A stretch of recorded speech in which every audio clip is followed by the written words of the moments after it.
Hey guys, Cow here, bringing you another video. This one is going to be Sneaky Goblin's Town Hall 12. We're going to be doing a little bit of farming here, but mostly we're going to be showing off the flame flinger and how it is used to get that 50% pretty consistently. We're going to try finding ourselves a Town Hall 12 with a lot of loot. This one is pretty decent for what we're trying to get. It is going to use up a lot of our resources, but we're trying to show off that exact point. I wouldn't attack this base normally, but let's just see how we fare. We're going to have 8 wall breakers here, so we're just going to have to use a wall breaker pretty much on every single one of these compartments, just to make sure that we get all of this loot. I'm already kind of messing up here. You're supposed to use your heroes first, which we should probably do here before we even potentially lure out the CC. So we're going to find a spot for our flame flinger where there aren't really any mortars.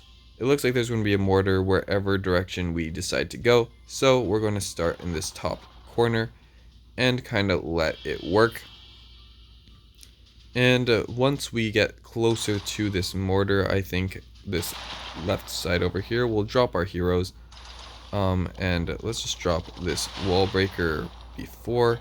And let's just drop everything in here and let them kind of work their way in.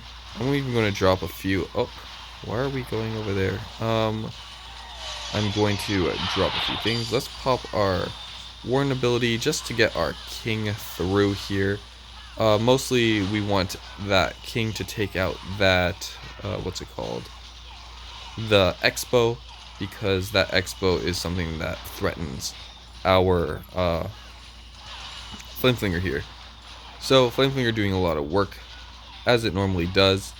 The nice thing about flame flinger is that it's always going to target things that your sneaky goblins wouldn't target, and it can pretty much do it uncontested as long as you are putting it in a spot that is safe. And the nice thing is, because your heroes aren't necessarily being utilized, because they don't really need to do anything besides get percent, you can really use them to protect your flame flinger. So here we are going to lose our flame flinger, but it already got so much value up there at the top that we're already at 50%, and we can just go straight into the town hall over here. Hopefully we get there. So we're going to run into a giant bomb, but we're going to easily take out this. We're going to move into the second part. I'm just going to drop a whole bunch of goblins, mostly because I've been talking a lot, so we haven't been really time efficient with our goblins here.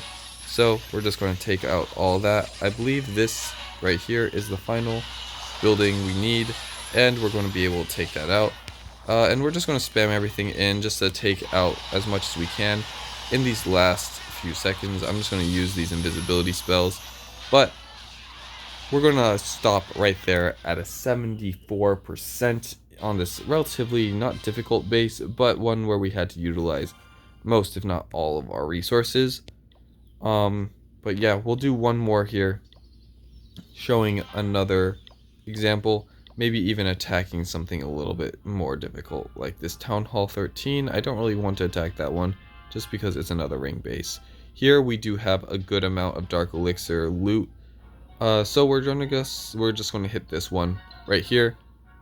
Another example where we might have to use a lot of our wall breakers, but that is fine. So we're going to look again where we can get a lot of value, and right here we have a double mortar and an expo.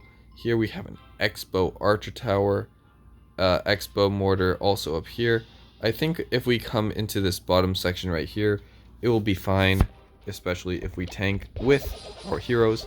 So the first thing we're going to do is I like to, at the very least, make it so that my heroes are... Oh, we forgot to... Okay, we're just going to go defeat right here. That is a little bit of a shame, but we forgot to get our CC troops, so we're just going to reinforce those right there, and we'll just use the 1 gem here to get that sneaky goblin. We aren't pushing, so we aren't too worried about those trophies. So here we're going to do another one. This is more of an example of something you would hit and get a lot of percent. It isn't one that you'll see a lot, but this is farming, and I kind of want to show you how it is.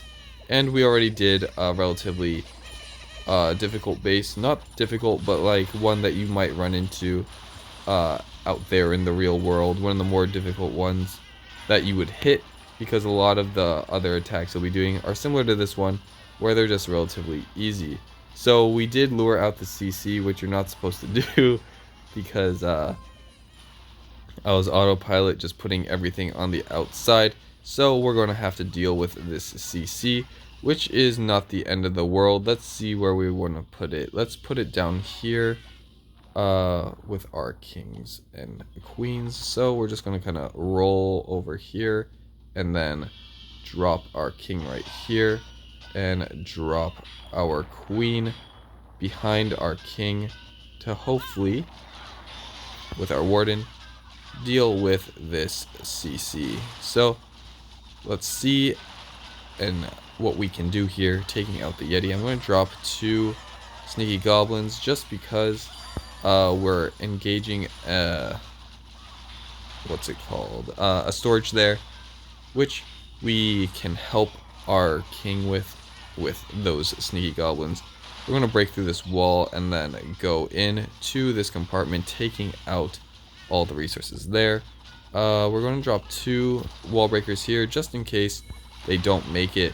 Our flame flinger is probably going to lose a bit of value here, but it is okay. It already did what it needed to get done, which was take out a bit of the base uncontested for us. So we're going to use invisibility spell wall breaker to get through to this gold right here, and we're going to drop a few and then drop an invisibility spell on that storage.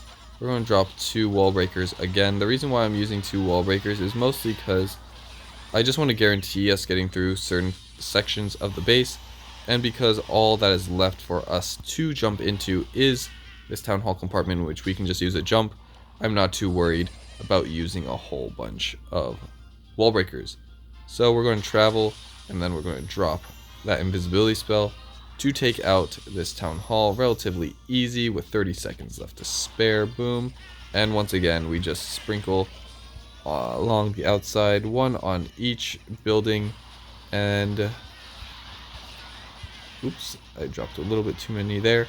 And even though sneaky goblins were nerfed, they are taking out all the things that they would normally take out in one with 1 sneaky goblin. So nerf isn't really coming through to us. So we're going to drop the 4 invisibility spells once again just to make it easier for our next cook, and another 70% with the flame flinger.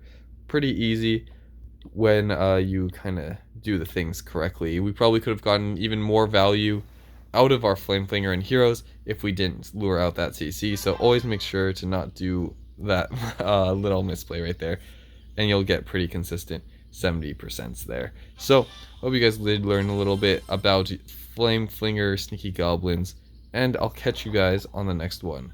Peace.